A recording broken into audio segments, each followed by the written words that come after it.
नमस्कार, मैं रवीश कुमार। दिल्ली के कानून मंत्री कपिल मिश्रा के खिलाफ एफआईआर दर्ज करने के आदेश दिए गए हैं।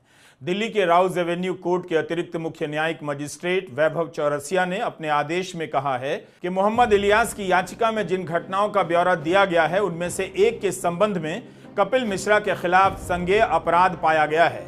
कोर्ट ने कहा है कि अभियोजन पक्ष यानी मोहम्मद इलियास की तरफ से जो सामग्री पेश की गई है उससे पता चलता है कि कपिल मिश्रा संबंधित क्षेत्र में मौजूद थे, इसलिए एफआईआर कर आगे जांच होनी चाहिए। तो दिल्ली के कानून मंत्री कपिल मिश्रा के खिलाफ क्या एफआईआर होगी? क्या प्रधानमंत्री मोदी इस आदेश के बाद जांच होने और बरी होने तक कपिल मिश्रा से इस्तीफा देने के लिए कहेंगे? इसी तरह का आदेश अगर विपक्ष के नेता के खिलाफ आया होता तो बीजेपी क्या करती और गोदी मीडिया के डिबेट के सवाल क्या होते? हंगामा मचा दिया जाता कि दंगों के मामले में एफआईआर के आदेश हुए हैं, कोर्ट से हुए हैं, फिर भी पद पर बने हुए हैं। तो क्या कपिल मिश्रा के लिए अलग नैतिक पैमाना, राजनीतिक पैमाना, मर्यादा अपनाई जाएगी? जांच पूरी होने तक कपिल मिश्रा को इस्तीफा नहीं देना चाहिए या देना चाहिए? दिल्ली पुलिस का इम्तहान है कि वह कपिल मिश्रा के खिलाफ एफआईआर दर्ज करती है या नहीं। यह इम्तहान प्रधानमंत्री मोदी का भी है कि दंगे भड़काने के मामले में बरी होने तक कपिल मिश्रा से इस्तीफा लेते हैं या नहीं। कानून मंत्री के खिलाफ दंगों के मामले में एफआईआर का आदेश कोई सामान्य घटना नहीं है। जांच इस बात को लेकर होगी कि क्या दिल्ली के कानून मंत्री 23 फरवरी 2020 को सड़क जाम कर रहे थे, रेहड़ी पटरी वालों की गाड़ियां नष्ट कर रहे थे। राउज एवेन्यू कोर्ट में मोहम्मद इलियास ने अपनी याचिका में यही आरोप लगाए हैं और इसे ही संज्ञेय माना गया है। मोहम्मद इलियास का यह भी आरोप है कि उस समय उत्तर पूर्वी दिल्ली के डीसीपी कपिल मिश्रा के बगल में खड़े थे और प्रदर्शनकारियों को इलाका खाली नहीं करने पर परिणाम भुगतने के लिए कह रहे थे। मोहम्मद इलियास ने अपनी याचिका में यह भी कहा है कि उसने दयालपुर के तत्कालीन एसएचओ और बीजेपी के नेता मोहन सिंह बिष्ट और जगदीश प्रधान को मस्जिद में तोड़फोड़ करते देखा था। मोहन सिंह बिष्ट अब विधायक बन चुके हैं और दिल्ली विधानसभा के डिप्टी स्पीकर हैं। मोहम्मद इलियास की याचिका पर वकील महमूद प्राचा बहस कर रहे थे। मोहम्मद इलियास की याचिका को स्वीकार कर सुनवाई करने के फैसले को साहसिक कदम के रूप में देखा जा रहा है। यह याचिका दिसंबर 2024 में दायर की गई थी। फरवरी 2025 में राउज एवेन्यू कोर्ट ने कहा कि दिल्ली पुलिस कपिल मिश्रा की भूमिका की जांच करने में असफल रही है। हो सकता है कि दिल्ली पुलिस कपिल मिश्रा को बचाने की कोशिश कर रही है। कपिल मिश्रा के खिलाफ एक और मामला है। 2020 के दिल्ली चुनाव से पहले कपिल मिश्रा ने एक ट्वीट किया कि दिल्ली की सड़कों पर भारत और पाकिस्तान का आमना सामना होगा। इस टाइप के कुछ और सांप्रदायिक बयान दिए। इस मामले में रिटर्निंग ऑफिसर की शिकायत के आधार पर मामला भी दर्ज हुआ। ट्रायल कोर्ट का वो मामला भी इसी राउज एवेन्यू कोर्ट में आया है। 7 मार्च की यह खबर है। इस मामले के संदर्भ में वरिष्ठ वकील महेश जेठमलानी ने दिल्ली हाई कोर्ट में याचिका दायर की और मांग की कि मजिस्ट्रेट की अदालत में कपिल मिश्रा के खिलाफ चल रही सुनवाई पर रोक लगे। उस समय मजिस्ट्रेट के कोर्ट के द्वारा कपिल मिश्रा को समन जारी किया गया था। 18 मार्च को दिल्ली हाईकोर्ट ने रोक लगाने से इनकार कर दिया। दिल्ली हाईकोर्ट ने कहा कि इस समय ट्रायल जिस स्तर पर है उस पर रोक लगाने की कोई जरूरत नहीं। तब हाईकोर्ट में महेश जेठमलानी ने दलील दी कि कपिल मिश्रा पर जो आरोप हैं वो गैर संज्ञेय अपराध हैं। दंड प्रक्रिया संहिता की धारा 155(2) के तहत प्रक्रिया का पालन किए बिना एफआईआर दर्ज नहीं की जा सकती। यह मामला भले ही मोहम्मद इलियास की याचिका से अलग का हो, लेकिन इस मामले में कपिल मिश्रा को दिल्ली हाई कोर्ट से राहत नहीं मिली। तो क्या अब दिल्ली पुलिस दंगों के मामले में एफआईआर दर्ज करेगी या दिल्ली हाई कोर्ट जाएगी? इस तरह के बयान बार बार देने के बाद भी कपिल मिश्रा को कानून मंत्री बनाया गया और अदालत के बार बार कहने के बाद भी उनके खिलाफ एफआईआर नहीं होती है। अगर कपिल मिश्रा के खिलाफ एफआईआर होती है तो यह दिल्ली दंगों के मामले में पहली बड़ी एफआईआर होगी जिसमें किसी बीजेपी नेता का नाम होगा। फरवरी 2020 में दिल्ली में दंगा हुआ, तब से 5 साल बीत गए। कपिल मिश्रा के बयान की जांच और एफआईआर को लेकर अलग अलग कोर्ट के बयान और आदेश आ गए हैं। यह खबर तो फरवरी 2020 की है। 26 फरवरी 2020 को दिल्ली हाईकोर्ट में एक इमरजेंसी सुनवाई हुई जो देर रात तक चली। इसमें दिल्ली हाईकोर्ट के सामने कपिल मिश्रा के बयानों का वीडियो सुनाया गया। दिल्ली हाईकोर्ट के जस्टिस एस मुरलीधरन और जस्टिस तलवंत सिंह की बेंच में यह सुनवाई चल रही थी। कपिल मिश्रा का बयान दिखाया गया कि अगर 3 दिनों के बाद सड़कें खाली नहीं की गईं तो हम पुलिस की बात नहीं सुनेंगे, यह उनका कथित रूप से बयान था। कोर्ट ने तब कहा कि पुलिस कपिल मिश्रा के खिलाफ कार्रवाई करे। हाई कोर्ट ने इस बात को लेकर भी नाखुशी जाहिर की कि भड़काऊ बयान देने के लिए बीजेपी नेताओं के खिलाफ एफआईआर नहीं हो रही है। फरवरी 2020 में दिल्ली हाई कोर्ट ने दिल्ली पुलिस के कमिश्नर को आदेश दिया कि इनके बयानों के वीडियो देखे जाएं जिनमें कथित रूप से भड़काऊ बयान दिए गए हैं और इनके खिलाफ एफआईआर दर्ज हो। 5 महीने के बाद दिल्ली पुलिस हाई कोर्ट में जाकर कहती है पुलिस को कपिल मिश्रा के खिलाफ कोई सबूत नहीं मिला, इसलिए एफआईआर दर्ज नहीं हुई। दिल्ली पुलिस ने कहा कि वह कपिल मिश्रा के जवाब से संतुष्ट है। तब वकील शाहरुख आलम ने पूछा था, आप व्यक्ति के हिसाब से संतुष्ट हो जाते हैं, आखिर कब तक कपिल मिश्रा के खिलाफ जांच नहीं होगी? अदालत को कितनी बार आदेश देने पड़ेंगे?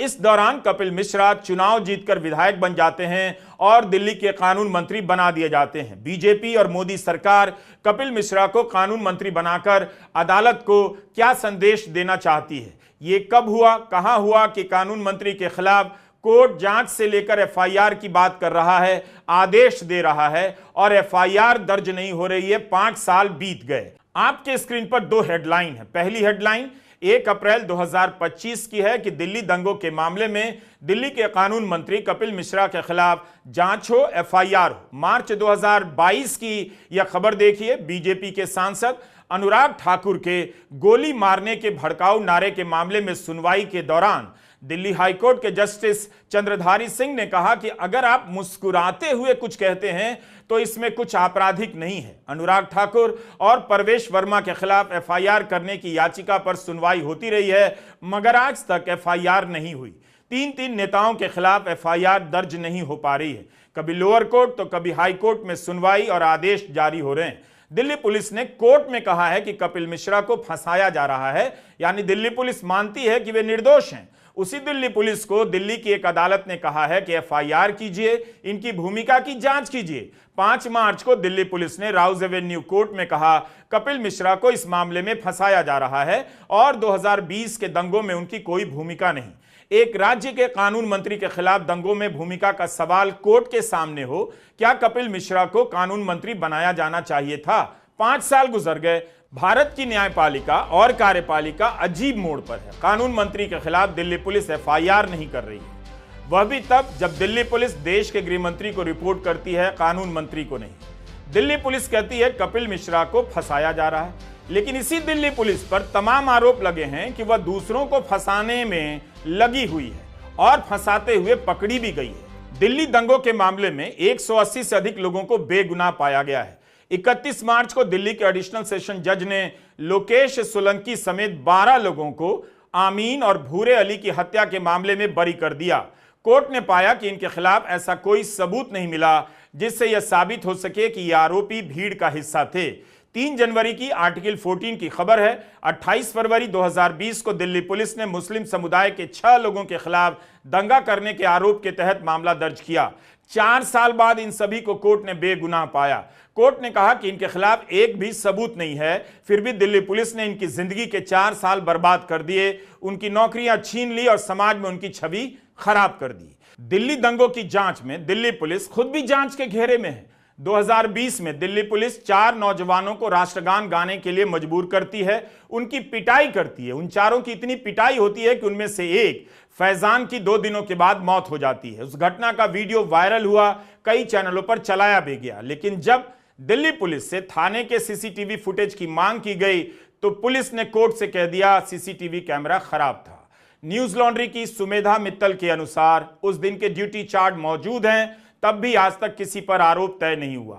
जुलाई 2024 में दिल्ली हाई कोर्ट के जस्टिस अनूप जयराम भम्मानी ने फैजान की मौत के मामले को दिल्ली पुलिस से लेकर सीबीआई के हवाले कर दिया जांच के लिए। क्यों? क्योंकि पुलिस ने कह दिया उस दिन सीसीटीवी फुटेज काम नहीं कर रहा था। कोर्ट ने कहा कि अगर वर्दी पहना हुआ आदमी हेट क्राइम करता है तो यह और भी घृणा पैदा करने वाला होता है। अदालत ने कहा कि फैजान के खिलाफ जो अपराध हुआ है उसमें आरोपी व्यक्तियों को छूट देकर कोर्ट ने अल्पसंख्यक समुदायों में इस अविश्वास को और मजबूत किया होगा कि पुलिस बहुसंख्यक समुदाय के प्रति पक्षपाती है। अगर फैजान का मामला दिल्ली पुलिस से लेकर सीबीआई को दिया जा सकता है तो कपिल मिश्रा का मामला किसी स्वतंत्र एजेंसी को क्यों नहीं दिया जा सकता? दिल्ली दंगों के मामले में 180 से ज्यादा लोग बरी हुए हैं। कई मामलों में कमजोर सबूत या सबूत ना होने पर भी गिरफ्तार करने या मुकदमा करने को लेकर पुलिस को फटकार मिली है। बीबीसी की रिपोर्ट है कि 126 मामलों में दिल्ली पुलिस खुद गवाह बन गई थी। अब सवाल उठता है कि क्या वही दिल्ली पुलिस दिल्ली के कानून मंत्री के खिलाफ एफआईआर करेगी और जांच करेगी? आखिर कपिल मिश्रा के इस भाषण को लेकर मामले दर्ज क्यों नहीं हो सके? उमर खालिद के खिलाफ भाषण को लेकर मामला दर्ज हुआ और वे 4 साल से जेल में हैं, जबकि उमर खालिद के वकीलों का कहना है उन्होंने कहीं से भड़काने वाली बात नहीं कही। उमर खालिद ने दिल्ली से हजारों किलोमीटर दूर दंगों से 1 सप्ताह पहले भाषण दिया था, जबकि कपिल मिश्रा का भाषण तो दिल्ली में और दिल्ली पुलिस के सामने दिया गया। दिल्ली दंगों के तथ्यों की जांच के लिए दिल्ली अल्पसंख्यक आयोग ने 10 सदस्यों की फैक्ट फाइंडिंग टीम बनाई। इनकी रिपोर्ट में कहा गया है कि 23 फरवरी 2020 को मौजपुर में कपिल मिश्रा के संक्षिप्त भाषण के तुरंत बाद विभिन्न इलाकों में हिंसा शुरू हो गई, जिसमें उन्होंने खुले तौर पर उत्तर पूर्वी दिल्ली के जाफराबाद में प्रदर्शनकारियों को बलपूर्वक हटाने का आह्वान किया। बावजूद इसके उनके खिलाफ कोई मामला दर्ज नहीं किया गया। कपिल मिश्रा आज भले कानून मंत्री हैं, लेकिन जब वे विधायक भी नहीं थे तब भी उनके खिलाफ एफआईआर दर्ज नहीं हुई। बीजेपी ने हमेशा उनका बचाव किया।